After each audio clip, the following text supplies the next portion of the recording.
बहुत समय पहले की बात है। एक घने जंगल में एक तोता अपने दो बच्चों के साथ रहता था। उनका जीवन खुशी खुशी बीत रहा था। एक दिन जंगल से गुजरते एक शिकारी की दृष्टि तोते के बच्चों के खूबसूरत जोड़े पर पड़ी। उसने सोचा कि राजा को देने के लिए ये तोते बहुत सुंदर उपहार हैं। वह उन तोतों को पकड़कर राजा के पास ले गया। जब उसने ये तोते राजा को उपहार स्वरूप दिए तो राजा बहुत खुश हुआ और शिकारी को उसने 100 सोने के सिक्के इनाम में दिए। राजमहल में लाए जाने के बाद तोते सबके आकर्षण का केंद्र बन गए। उन्हें सोने के पिंजरे में रखवाया गया। हर समय सेवक उनके आगे पीछे दौड़ते रहते। अनेक प्रकार के ताजे फल उन्हें खिलाए जाते। राजा उनसे बहुत प्रेम करता था।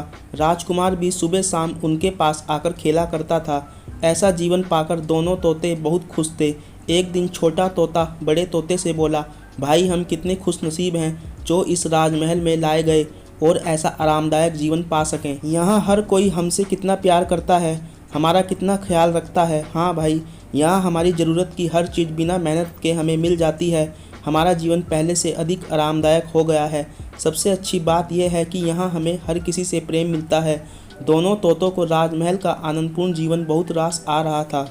लेकिन एक दिन सब बदल गया। वह शिकारी जिसने राजा को उपहार में तोते दिए थे, राज दरबार में फिर से आया। इस बार उसने एक काला बंदर राजा को उपहार में दिया। अब काला बंदर राजमहल में सबके आकर्षण का केंद्र था। सारे सेवक उसकी देख रेख में लग गए। उसके खाने पीने का विशेष ख्याल रखा जाने लगा। तोतों के प्रति सबने ध्यान देना बंद कर दिया। यहाँ तक कि राजकुमार भी अब तोतों के स्थान पर बंदर के साथ खेलने लगा। यह देखकर छोटा तोता बहुत दुखी हुआ। वह बड़े तोते से बोला, भाई इस काले बंदर ने हमारी सारी खुशियाँ छीन ली है। इसके कारण अब हमारी ओर कोई ध्यान ही नहीं देता है। बड़ा तोता बोला, कुछ भी स्थायी नहीं रहता है मेरे भाई, वक्त बदलते देर नहीं लगती।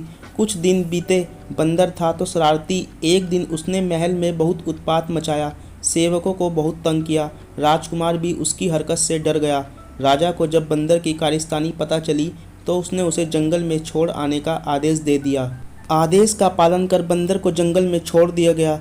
उस दिन के बाद से तोते फिर से महल में सबके आकर्षण का केंद्र बन गए। अब छोटा तोता बहुत खुश था। वह बड़े तोते से बोला, हमारे दिन फिर से वापस आ गए भाई। बड़ा तोता बोला, याद रखो मेरे भाई, समय कभी एक जैसा नहीं रहता है, इसलिए जब समय साथ न दे तो दुखी नहीं होना चाहिए।